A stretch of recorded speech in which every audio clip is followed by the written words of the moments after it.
اللہ اکبر. سنو ہتھکڑی لگی ہوئی ہے, ہاتھوں میں بیڑیاں, ہتھکڑی لگی ہوئی ہے, ہاتھ بندھے ہوئے ہیں. آخر میں انگریزوں نے کہا ان کی داڑھیاں مونڈ دو. کیا کر دو؟ ان کی داڑھیاں صاف کرو. اللہ اکبر. جب نائی آیا اور داڑھی کو چھیلنا شروع کیا, امام یحییٰ رحمۃ اللہ علیہ خاص طور سے ہتھکڑی لگی ہوئی تھی, اپنے بندھے ہوئے ہاتھ کو اس طرح سے پھیلا لیا تاکہ داڑھی کا بال زمین میں نہ گر جائے. نبی صلی اللہ علیہ وسلم کے اس کا سنت والے بال کی توہین نہ ہو, زمین پر نہ گر جائے. اور آج پتا نہیں چھیلنے کے بعد کہاں ڈال دیتے ہیں آپ؟ گٹر میں ڈال دیتے ہیں. یہ ہے میرے بھائی عظمت. پھر امام یحییٰ رحمۃ اللہ علیہ بالوں کو زمین, داڑھی کے بالوں کو زمین پر گرنے نہیں دیتے. اپنے ہاتھوں, بندھے ہوئے ہاتھوں پر اس طرح سے داڑھی میں سارے بالوں کو پکڑ لیے اور روتے ہیں, کہتے ہیں اے داڑھی, یہاں تو بدنصیب ہے لیکن تم خوش نصیب ہو. روتے ہیں, آنکھوں سے آنسو بہ رہے ہیں اور اپنے لیے داڑھی سے کہتے ہیں اے داڑھی, یہاں تو بدنصیب ہے لیکن یہاں کی داڑھی, یہ داڑھی کے بعد جو ہے خوش نصیب ہے. اگلے سالی نے پوچھا ارے کیا کر رہے ہو, یہ بات ایسا خوش نصیب ہے. امام یحییٰ رحمۃ اللہ علیہ کہتے ہیں خوش نصیب اس لیے ہے کہ ہم کو شہادت سے محرومی ہو گئی لیکن میری داڑھی خوش نصیب تھی, اللہ نے میری داڑھی کو شہادت نصیب کر دیا ہے. یہ بھائی کیا آپ نے سمجھا؟ یہ ہے سنت کی عظمت کہ داڑھی کا بال زمین پر نہ گرے. یہ بھائی ایک عملی مثال میں نے پیش کیا ہے, ہمارے سامنے بہت ساری مثالیں ہیں. تو اس لیے میرے بھائیوں, سنت پر عمل کرنا یہ عظمت سنت کی سب سے بڑی دلیل ہے. اگر ہمارا عمل حدیث پر نہیں ہے, ہمارا عمل سنتوں پر نہیں ہے, تو سمجھ جاؤ کہ زمانی عظمت تو ہم کرتے ہیں لیکن حقیقی عظمت سنت سے محروم ہے.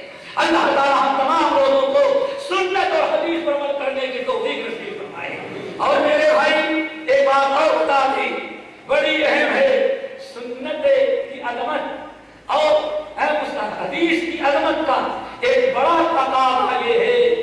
سن رہے ہیں نہیں سن رہے بھائی؟ ہاں سن رہے ہیں؟ کیا ہے میرے بھائی کہ دنیا میں کسی کی بات آ جائے لیکن کسی کی بات کو قبول کر کے نبی کی سنت کو نہ چھوڑا جائے. یہ کس کا تقاضا ہے؟ عظمت سنت کا. عظمت سنت کا یہ تقاضا ہے. اگر دل میں نبی کی سنت کی عظمت ہے, محبت ہے, تو دنیا میں کسی کے قول کے خاطر نبی کی سنت کو چھوڑا نہیں جا سکتا. بہت سارے واقعات ہیں. شاہ ولی اللہ محدث دہلوی کا نام سنا ہوگا آپ لوگوں نے, کیا کر سنا ہے بھائی؟ ان کے ایک ساتھی تھے علامہ معین الدین سندھی رحمۃ اللہ علیہ. کیا نام تھا؟ علامہ معین الدین سندھی رحمۃ اللہ علیہ. یہ حدیثی مسلک سے تھے لیکن حدیث کی بڑی حمایت کیا ہے. اپنی مشہور کتاب الدراسات اللبیب کے اندر بڑی پیاری بات کہتے ہیں, سن لو.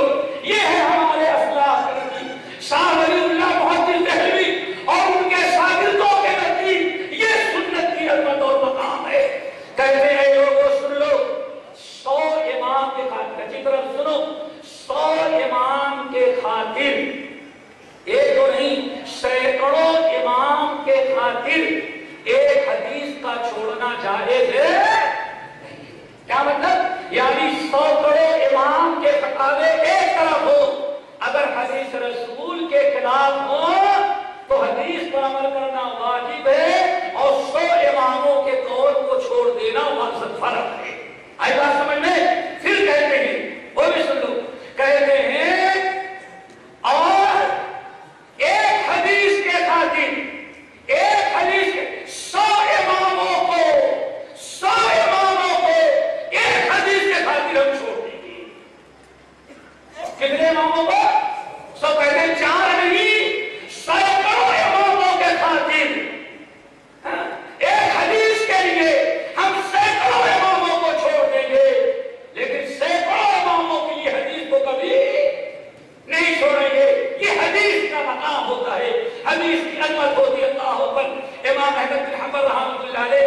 اپنی نصرت میں نقل کیا تو ایک مثالیں دیتے ہیں.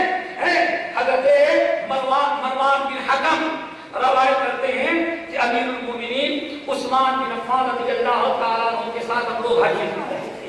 کہاں جا رہے تھے بھائی؟ کہاں جا رہے تھے؟ کون سا ہے؟ چونکہ حج کی صحیح قسمت ہو گیا ہے. ایک حج دلی کی طرف جانا پڑتا ہے. وہ حج نہیں مکے والا حج. مکے کی طرف جا رہے تھے. اللہ اکبر. مکے کی طرف جا رہے ہیں. سارے حاجی احرام باندھے ہوئے ہیں. اس میں سارے لوگ کہتے ہیں اللہم لک حجن اللہم لک حجن یا کہتے ہیں اللہم لک عمرتن. اے اللہ ہم آپ کے حج میں یہ حج کرنے کے لیے آئے ہیں. اور کچھ لوگ کیا کہہ رہے ہیں اللہم لک عمرتن.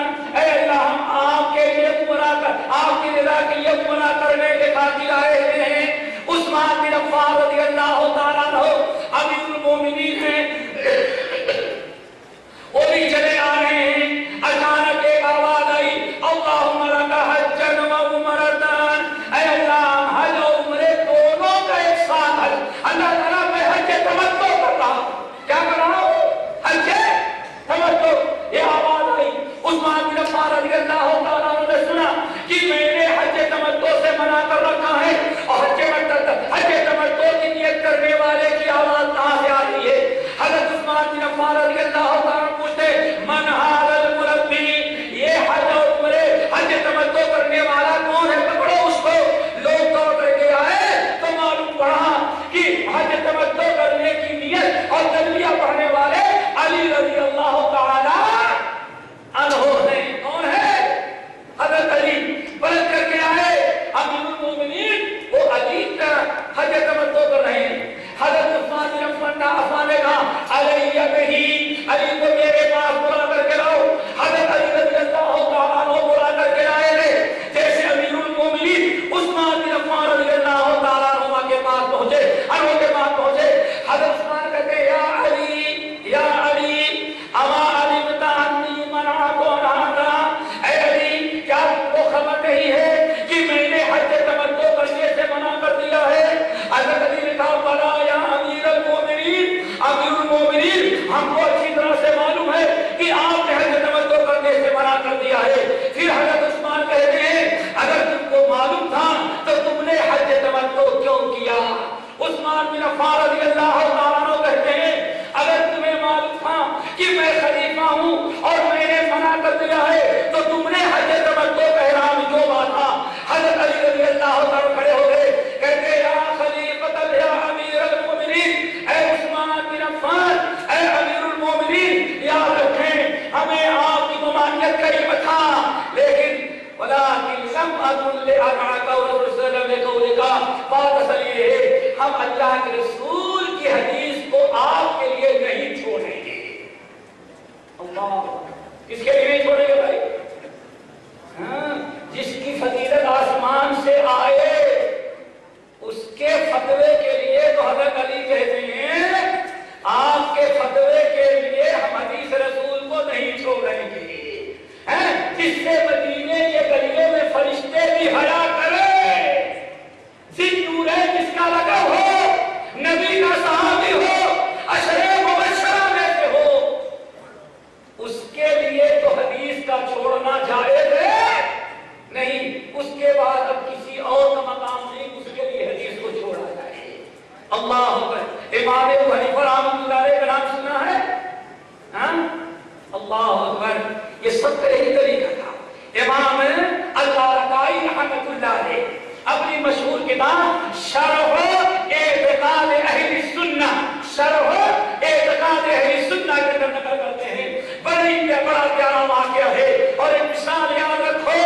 ہمیشہ سے ائمہ کا ہمیشہ سے مجتہدین کا یہ طریقہ تھا کہ نبی کی حدیث کا احترام اور نبی کی سنت کی عظمت ہے کہ بڑے سے بڑے انسان اور امتی کے لیے حدیث رسول کا سنت کبھی نہیں چھوڑا کرتے تھے. اور امام ابو حنیفہ رحمۃ اللہ علیہ کی مثال لو. اللہ رضائی رحمۃ اللہ علیہ ذکر کرتے ہیں کہ امام ابو حنیفہ رحمۃ اللہ علیہ کی مجلس تھی. بہت سارے